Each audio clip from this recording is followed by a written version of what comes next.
Welcome back to the briefing room. I'm Bill Froehlich, and at the table with me this week, Peter Payette from Interlochen Public Radio. Peter, thanks again for coming by. Thank you.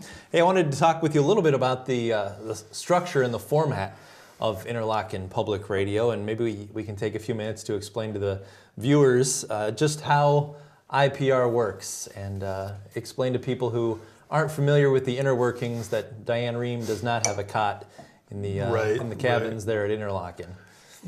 Right. I hope nobody thinks that. You're national programming and syndicated programming as well as local. Yeah. So how do those lines come together every day? Well, we're largely syndicated programming. I mean, that's mainly what we are. And then at the local level, we kind of weave stories into that mix as we are able to produce them. Producing a public radio story, the most valuable work we do, the sort of longer feature stories, a story that's 5 or 6 minutes, those can take days just to produce one. So we're not able to do like a daily show, such as TV stations do. Mm-hmm. We did for a while. We had a call-in called Points North on Friday, and that's a little more manageable to do once a week for an hour because it's a conversation, and so you can stretch it out. But public radio is a pretty information dense, highly produced product, and a lot of time and energy goes into even stuff you hear that's like talk. So, for instance, the Diane Rehm show that you mentioned. If you listen at the end of that show, you'll hear the credits. It sounds like Diane just gets some guests in there and they just talk. But if you listen to the credits, she has 6 or 8 producers working with her. So everything is very highly researched, and every minute counts. So it's largely it's largely syndicated programming. We do some newscasting, daily news, but our real focus is on feature production and kind of narrative storytelling, where we take an issue and really kind of try and explain something. There was once an advertisement for NPR that it showed a globe as a bunch of puzzle pieces, and it said, "We not only break the news, we put it back together." Which I thought was a nice way of putting it. It's kind of that explanatory role. I think what we at IPR are good at, and what we strive to do, is explanatory journalism that really breaks things down and explains them. But so most of the programming is syndicated. It comes from NPR. There's a couple other syndicators like American Public Media. And then, there's on the news team, there's 4 of us, and then we have an arts and culture reporter who does some things on our classical side, helps produce a show called The Green Room, which is a weekly conversation about arts. As we produce things, we just kind of stir them into that mix of national and international news. We have reporters in Lansing that are shared by all the stations in Michigan. But basically, we're a member of NPR, and we control our airwaves, but we run a lot of NPR programming on it. Does NPR give you X number of minutes to fill in the morning? Do you have a 2-minute local news break? Yeah, there's there's sort of these places that, where there's music beds, and it's sort of set up for the stations. Frankly, it's set up for larger stations who can put more in, and so there's a lot of optional places to duck out and then do local news. That bigger stations in bigger cities are filling more of those than we can. Gotcha.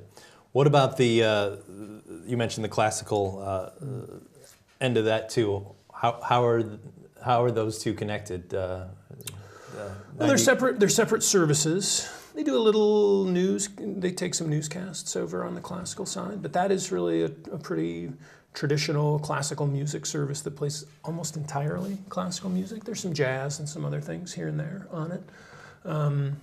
But it's, we're a part of the same operation. It's just 2 services. The way WTCM has a news talk service and they have a country music station. Right. It's part of the same enterprise, and there's probably a little sharing that goes on, but they're distinct services with distinct audiences.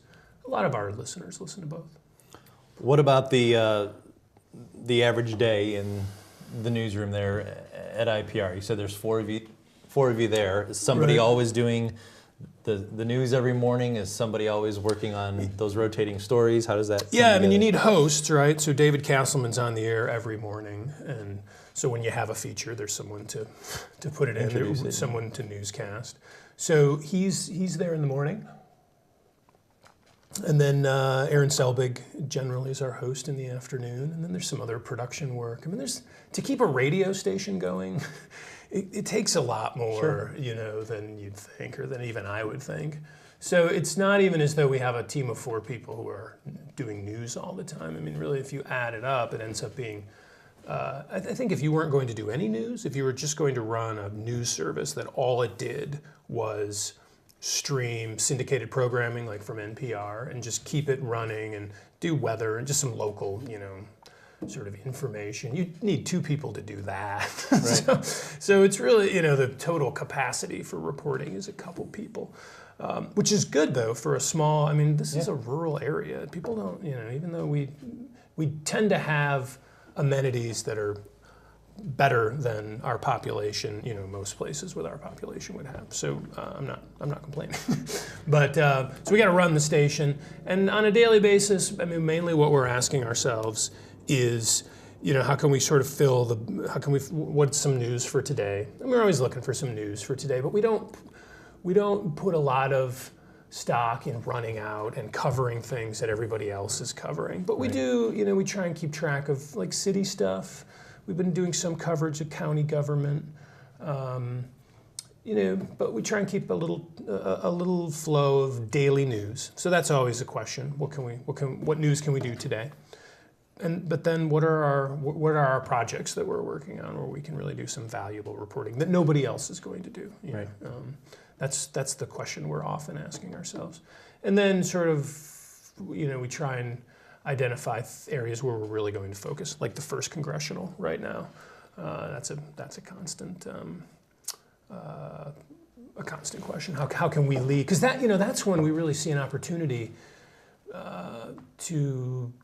There's not a lot of media in the first congressional. There's not a lot of coverage. There's a couple newspapers, but political campaigns are kind of hard to get inside, especially in northern Michigan. So that's one we've really identified as we're gonna lead that, and so we're kind of stocking up already a lot of interviews and things we've done, and kind of building a web page where we'll keep adding to it. We're trying to organize some forums, even in the primary.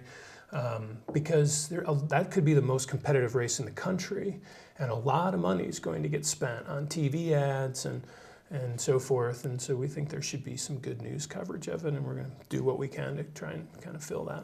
Well, one thing I've always appreciated about what you do at IPR, what the staff does there is, like you said, the ability to do some of those different stories that aren't covered everywhere else. Mm-hmm. We've talked on this program before about how you guys generally don't cover the daily crime beat, right? Because it's just,